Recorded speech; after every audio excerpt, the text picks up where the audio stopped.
ጤናና ሰላም ይስጥልን። ይህ ባና 24 ነው። በ24 ሰዓታት ውስጥ ከነበሩ ፍጻሜዎች የዜና ክፍላችን የመረጣቸው ዘገባዎችን ወደ እናንተ እናደርሳለን። አብራችሁ እንድትቆዩ ጋበዝን። በቅድሚያ ርዕሰ ጉዳዮች እናሰማችሁ።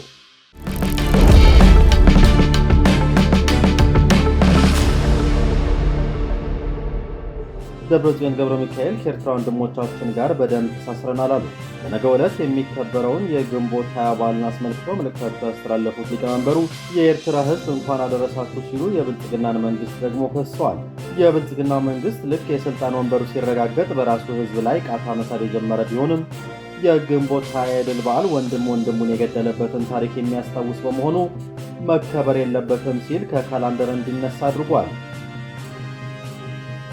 ብርጌድ ንሓመዱ ወታደራዊ ስልጠና መጀመሩ ተሰምቷል። ጠቅላይ ሚኒስትር አብይ አህመድ የጦር መሳሪያ ግዥና ለዲፕሎማሲያዊ ድጋፍ በአውሮፓ ሀገራት እየተዘዋወሩ በሚገኙበት በዚህ ሰዓት የኤርትራ ተቃዋሚዎችና ከህወሓት ተነጥሎ እየወጡ የሚገኙ ፖለቲከኞች ወታደራዊ መኮንኖች እያደራጁ ይገኛሉ።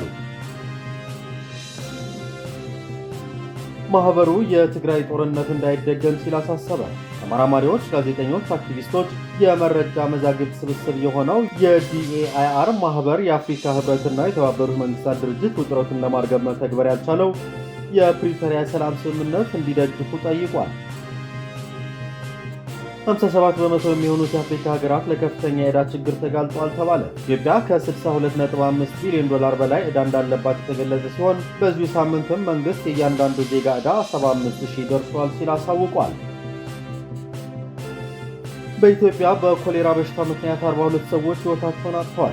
እስራኤልም ኢትዮጵያውያን የኮሌራ በሽታ ይዘውብኝ መጡ ስትል ከሳለች። በሌላ ዜና የእስራኤል ፖለቲከኞች ለጋዛ ሰብአዊ እርዳታ መሰጠት የለበትም እያሉ ይገኛሉ። እስራኤል በበኩሏ በንጹሐን ሰዎች እያደረሰች ያለው ጥቃት ቀጥሏል።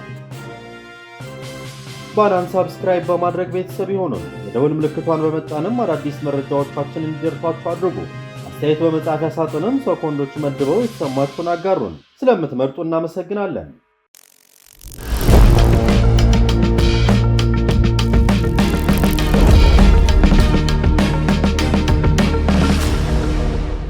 ደብረጽዮን ገብረ ሚካኤል ከኤርትራ ወንድሞቻችን ጋር በደም ተሳስረናል አሉ።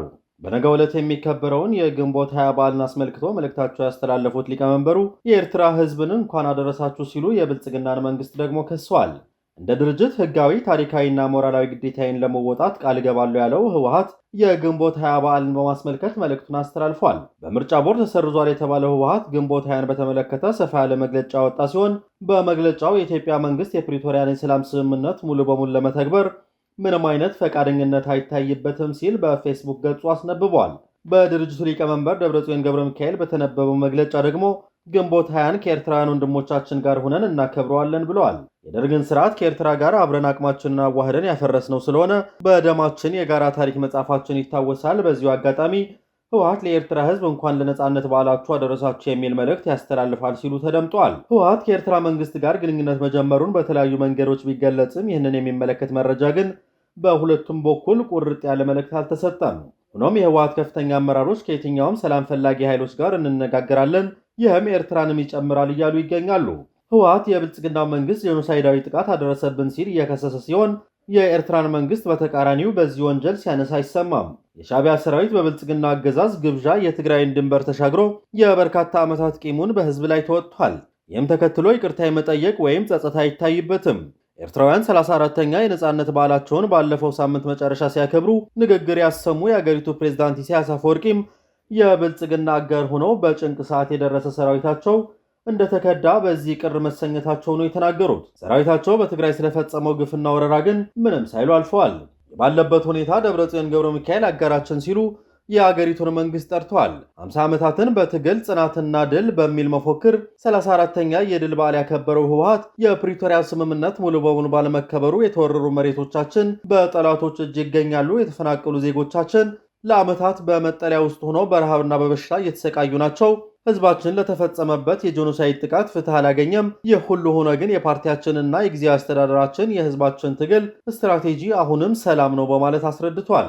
በግልጽ ያልተገለጹ ግን ታሪካዊ ጠላቶቻችን የተባሉት አካላትን ደግሞ በትግራይ ህዝብ ላይ ይቅር የማይባል ግፍ ፈጽመዋል ብሏል የድርጅቱ መግለጫ። የክልሉ ህዝብ በትግሉ ያረጋገጠው ህገ መንግስታዊና ሰብአዊ መብቶቹ ተነጥቋል። ሆኖም በግንቦት 20 የተረጋገጠው ድል የትኛውም ህዝባዊ መስመራችንንና ጽናታችን የሚቀይረው አይደለም። ግንቦት 20 ባስመዘገብነው ድል ለ100 ዓመት ተገንብቶ የነበረው አህዳዊ ስርዓት ማስወገድ ችለናል። አሁንም ከ34 ዓመት በፊት ባካበትነው ድል በተገነባው ህዝባዊ አቅማችን በመጠቀም ድል እናደርጋለን ሲል ህወሓት አትቷል። አሁንም የትግራይ ህዝብ በስልታዊ ዘር ማጥፋት ላይ ይገኛል ያለው መግለጫው ከቀየው የተፈናቀለው ህዝብ አሁንም በረሃብ በበሽታና ችግር ምክንያት እየሞተ እንደሚገኝ ጠቅሷል። በህዝቡ ላይ የተፈጸመው ጄኖሳይድ ፍትህ ካለማግኘቱ በተጨማሪ አሁንም ቀጥሏል። የተከፈተብንን ጦርነት አሁንም መልኩን ቀይሮ መጥቷል ያለ ሲሆን የፕሪቶሪያን ስምምነት ለማስፈጸም የተቻለንን ስናደርግ ነበር፣ አሁንም እንቀጥላለን ሲልም ቃል ገብቷል። ህወሓት መሰረዙን የሚመለከት በመግለጫው ያልጠቀሰ ሲሆን ህጋዊ ድርጅት ሆኖ ለመቀጠል እያደረገ ያለውንም እንቅስቃሴ አልጠቀሰም። የኢትዮጵያ ምርጫ ቦርድ ቢሰርዘኝም ለውጥ አያመጣም ያለው ድርጅቱ ህጋዊነቱ ህዝቡ እጅ ላይ ነው ሲልም ውሳኔው የድርጅቱን ደህንነት ላይ ጫና እንደማይኖረው አሳውቋል። በዛሬው ዕለት በሰጠው መግለጫ የኢትዮጵያ መንግስት ስምምነቱን ላለመተግበር ሆን ብሎ እያጓተተው ነው ያለ ሲሆን አሁን ላይ ደግሞ የፕሪቶሪያ አንቀጾች እየጣሰ ይገኛል ሲል ከሷል።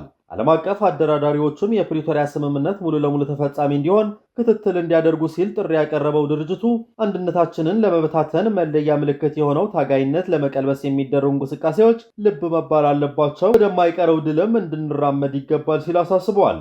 በዚህ ትግል ውስጥ ደግሞ ህወሓት ስቃይን ለማሳጠር ህገ መንግስት እንዲከበር ወደ ቀጣይ ፍላጎት እንድትሸጋገር ታሪካዊና ሞራላዊ ግዴታው ይዋጣል ሲልም ለትግራይ ህዝብ ቃል ገብቷል። የብልጽግናው መንግስት ልክ የስልጣን ወንበሩ ሲረጋገጥ በራሱ ህዝብ ላይ ቃታ መሳብ የጀመረ ቢሆንም ከሱ በፊት በነበረው ስርዓት የተፈጸሙ ድሎችና ስራዎችን ግን ሲያጣጥል ይሰማል። ከዚሁ አንድ የሆነው የግንቦት 20 ድል በዓል ወንድም ወንድሙን የገደለበት ታሪክ የሚያስታውስ በመሆኑ መከበር የለበትም ሲል ከካላንደር እንዲነሳ አድርጓል። በዚህ ምክንያት በዓሉ በትግራይ ብቻ እንዲከበር ሆኗል። ባለበት ሁኔታ የጠቅላይ ሚኒስትሩ መንግስት በነገው ዕለት ግንቦት 20 እንዳይከበር ሲል በትግራይ ያሉትን ተቋማቱን በኩል አድርጎ አሳስበዋል። ከነዚህም አንድ የሆነው የኢትዮጵያ ንግድ ባንክ በሰሜን ኢትዮጵያ የሚገኙ ቅርንጫፎች በማለት የለጠፈው ደብዳቤ የነገው በዓል ከካላንደር የተሰረዘ በመሆኑ ሁሉም ሰራተኞቹ በስራ ገበታቸው እንድትገኙ ሲል አሳስበዋል። አሁን ላይ በትግራይ ባለው ነባራዊ ሁኔታ የፖለቲካ ውጥረት እየታየ ህዝቡንም ለጭንቀትና ስጋት እየዳረገ ይገኛል። ወደ ክልሉ የሚወስዱ መንገዶች ተዘጉና ተከፈቱ የሚሉ መረጃዎችም በማህበራዊ እንቅስቃሴ ላይ ጫና እየፈጠሩ ይገኛሉ። በዛሬው ዕለት ግንቦት 19 2017 ከተለያዩ አካባቢዎች ወደ ተለያዩ የትግራይ አካባቢዎች አትክልትና የተለያዩ ሸቀጦች ሲያጓጉዙ የነበሩ ተሽከርካሪዎች በአፋር ክልል በኩል ሰርዶ ሲደርሱ እንዳያልፉ መከልከላቸው ተሰምቷል።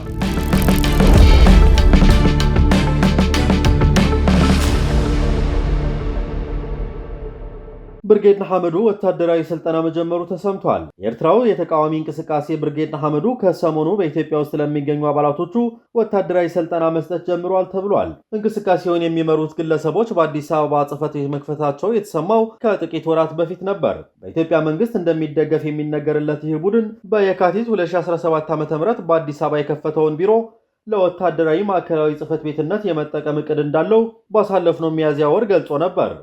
ብርጌድ ንሓመዱ በቅርቡ በኢትዮጵያ በሁለት ቦታዎች ወታደራዊ ስልጠና ጀምሯል። ቡድኑ ወታደራዊ ስልጠና የጀመረባቸው ቦታዎች ሚስጥራዊ እንዲሆኑ መደረጉ ታውቋል።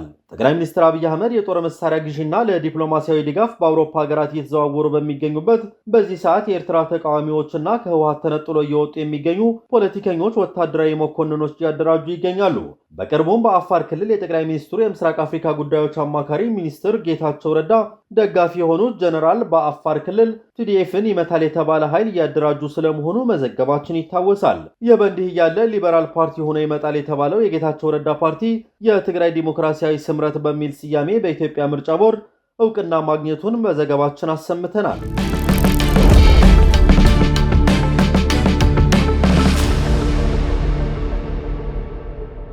ማህበሩ የትግራይ ጦርነት እንዳይደገም ሲል አሳሰበ። ተመራማሪዎች፣ ጋዜጠኞች፣ አክቲቪስቶች የመረጃ መዛግብት ስብስብ የሆነው የዲኤአይአር ማህበር የአፍሪካ ህብረትና የተባበሩት መንግስታት ድርጅት ውጥረቱን ለማርገብ መተግበር ያልቻለው የፕሪቶሪያ ሰላም ስምምነት እንዲደግፉ ጠይቋል። የትግራይ ጦርነት ጊዜ የተጋሩ ጽሑፎች ይዘትን ለመለካት ተመራማሪዎቹ 340 የኤክስ ልጥፎች ላይ ለ4 ወራት የማብራሪያ ጥናት አካሂደዋል። እነዚህ አማርኛ፣ ትግርኛ፣ አረብኛና እንግሊዝኛ ቋንቋ ቀላጥፈው በሚናገሩ ባለሙያዎች ተጠንቷል የተባለው ሰነድ ሃሽታጎችና በተደጋጋሚ ጥቅም ላይ ዋሉ ቃላቶችን መርጧል። በረሮዎችን አጽዳ ተብሎ የተተረጎመው ፖስት የዘር ማጥፋት ይዘት እንዳለው ለመለየት የኢትዮጵያ መንግስትና አጋሮቹ የትግራይ ተወላጆችን እንደ በረሮ በየጊዜው ይገልጹ ነበር ብሏል። ሪፖርቱ የኦንላይን ይዘትን ለመተርጎም ጥልቅ የባህል እውቀት ያለውን ጠቀሜታ አጉልቶ አሳይቷል። አንደኛው ምሳሌ ወያኔ የሚለውን የትግርኛ ቃል ተጠቅሷል። እሱም አቤታዊ ተብሎ ይተረጎማል። በጥናቱ መሰረት በኤርትራውያን ዘንድ ወያኔ ህዝባዊ ወያነ ሓርነት ትግራይ ለመግለጽ ጥቅም ላይ ውሏል። በጦርነቱ ወቅት የኢትዮጵያ መንግስትና አጋሮቹ ብዙውን ጊዜ ወያኔ ለሚለው የአማርኛ አቻ የሚጠቀሙት ሁሉም የትግራይ ተወላጆች የህወሓት አባላት መሆናቸውን ለማመልከት ነው። ዴይር ዲኤአይአር ከዚህ ቀደም የማህበራዊ ሚዲያ መድረኮች በኢትዮጵያና በኤርትራ መካከል ሁሉን አቀፍ ጦርነትን የሚያበረታታ አመፅ የሚቀሰቅስ ይዘት እያሰራጩ ነው ሲል አስጠንቅቋል። እንዲሁም የትግራይ ጦርነት እንዳይደገም ዓለም አቀፍና ክልላዊ አካላት አፋጣኝ እርምጃ ይውሰዱ ብሏል።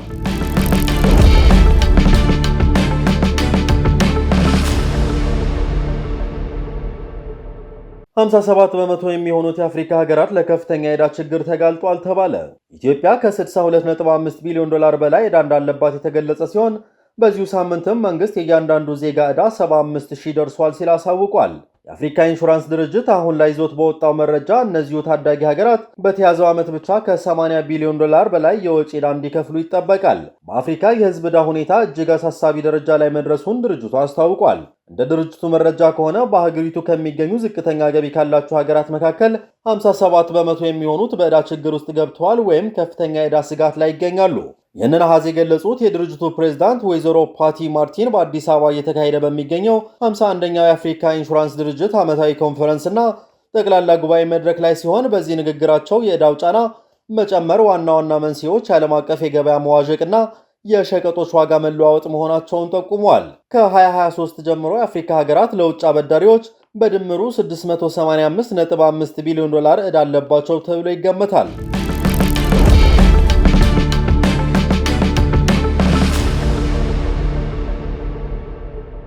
በኢትዮጵያ በኮሌራ በሽታ ምክንያት 42 ሰዎች ሕይወታቸውን አጥተዋል። እስራኤልም ኢትዮጵያውያን የኮሌራ በሽታ ይዞብኝ መጡ ስትል ከሳለች። በኢትዮጵያ ከ4,000 በላይ የኮሌራ ታማሚዎች ተመዝግበው 42 ሰዎች ሕይወታቸው አጥተዋል ሲል የዓለም ጤና ድርጅት አስታውቋል። የዓለም ጤና ድርጅት WHO ዛሬ ባወጣው አዲስ ሪፖርት መሰረት ከጥር እስከ ሚያዝያ 2017 ዓ.ም ባሉት 4 ወራት ውስጥ በኢትዮጵያ ጋምቤላና አማራ ክልሎች ከ4,000 በላይ የኮሌራ በሽታዎች የተመዘገቡ ሲሆን ከእነዚህ ውስጥ 42 ሰዎች በበሽታው ሕይወታቸውን አጥተዋል። ይህ ማለት የሞት ምጣኔው 1.04 በመቶ መድረሱን ያመላክታል። ሪፖርቱ እንደሚያሳየው ከጠቅላላው የኮሌራ ታማሚዎች መካከል 2016 የሚሆኑት ከጋምቤላ ክልል ሲሆኑ 32 ሰዎች ሞተዋል። በአንጻሩ በአማራ ክልል 2040 የኮሌራ ታማሚዎች ተመዝግበው 10 ሰዎች ሕይወታቸውን አጥተዋል። በተጠቀሰው የጊዜ ገደብ ውስጥ 83 አዳዲስ የኮሌራ በሽታዎች ተመዝግበው የነበረ ቢሆንም ከእነዚህ አዲስ ጉዳዮች ጋር ተያይዞ ምንም አይነት ሞት አለመከሰቱ ተገልጿል። የኮሌራ ወረርሽኝ አሁንም ንቁ ሆኖ በሁለቱም ክልሎች በሚገኙ 32 ወረዳዎችና 5 የስደተኞች ካምፖች ውስጥ መስፋፋቱን ቀጥሏል። ከእነዚህ ውስጥ 27 ወረዳዎች በአማራ ክልል ሲሆኑ 5 ወረዳዎች ደግሞ በጋምቤላ ክልል ይገኛሉ። ባለፉት 7 ቀናት ውስጥ በአማራ ክልል ተጨማሪ 2 ወረዳዎች አዳዲስ የኮሌራ ታማሚዎችን ሪፖርት አድርገዋል። ካፒታል ያገኘውን መረጃ እንደሚያሳየው አብዛኛዎቹ የበሽታ ወረርሽኝ በአማራ ክልል ውስጥ በእጅጉ የተጠናከረ ሲሆን ሪፖርት ከተደረጉት አጠቃላይ ጉዳዮች ውስጥ 89.9 በመቶ የሚሆኑት ከ4 ወረዳዎች ብቻ የመጡ ናቸው። የዓለም ጤና ድርጅት ይህንን ወረርሽኝ ለመግታትና ተጨማሪ የሰው ሕይወት እንዳይጠፋ ለመከላከል ፈጣንና የተቀናጀ ምላሽ እንደሚያስፈልግ አሳስቧል። ይህ በእንዲህ እያለ የእስራኤል ጤና ሚኒስትር ከኢትዮጵያ የመጣ ኮሌራ አገኘሁ ብሏል። የእስራኤል ጤና ሚኒስትር ዛሬ ባወጣው መግለጫ ከረጅም ዓመታት በኋላ ለመጀመሪያ ጊዜ በአገሪቱ ውስጥ የኮሌራ በሽታ መገኘቱን አስታውቋል። ሚኒስትሩ እንዳለው ይህ በሽታ የተገኘባቸው 3 ሰዎች ናቸው። ሁለቱ ወደ ኢትዮጵያ ሂደው የጉድጓድ ውሃ በመጠጣታቸው በሽታው እንደያዛቸውና ሶስተኛው ደግሞ ከዚያ የመጣ ውሃ በመጠጣቱ ለበሽታው መዳረጉን መግለጹን ዘ ታይምስ ኦፍ እስራኤል ጋዜጣ ዘግቧል። ኮሌራ ድርቀትና ማስመለስ የሚያስከትል በሽታ እንደሆነ የጠቀሰው ዘገባው ለሰውነት ፍሳሽ ማለቅና ለሞትም እንደሚዳርግ አስረድቷል። ይህ በሽታ በአብዛኛው በሰገራ ውስጥ በሚገኝ ጀርም እንደሚመጣና የንጽህና አጠባበቅ ስርዓታቸው ደካማ በሆኑ ድሃ ሀገራት ውስጥ የሚከሰት መሆኑን አስታውቋል። የእስራኤል ጤና ሚኒስትር በሰጡት ማሳሰቢያ እስራኤላውያን ወደ ኢትዮጵያ ሲሄዱ የቧንቧ ውሃ ከመጠጣትና በመንገድ ላይ የሚሸጡ ምግቦችን ከመብላት እንዲቆጠቡ መግለጻቸውን ዘገባው ጨምሮ ገልጿል።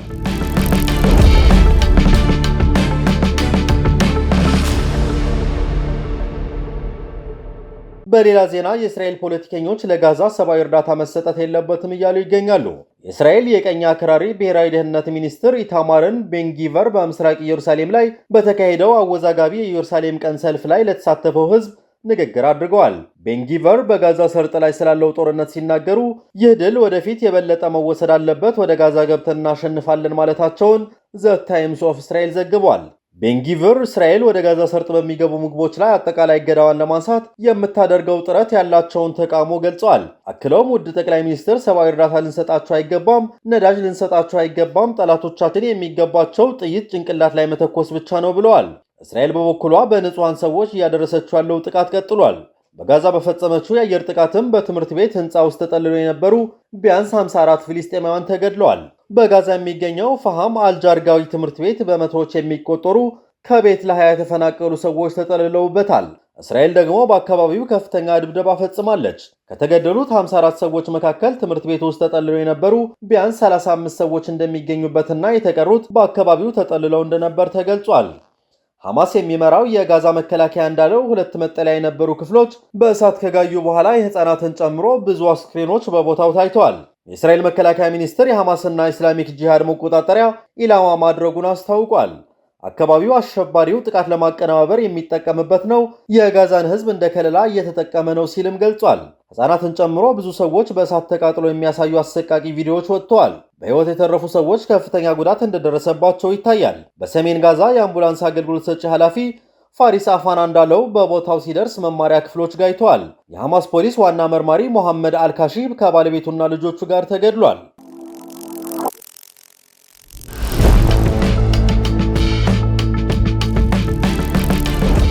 ባና ሚዲያን እያደመጣችሁ ስለቆያችሁ ከልብ እናመሰግናለን።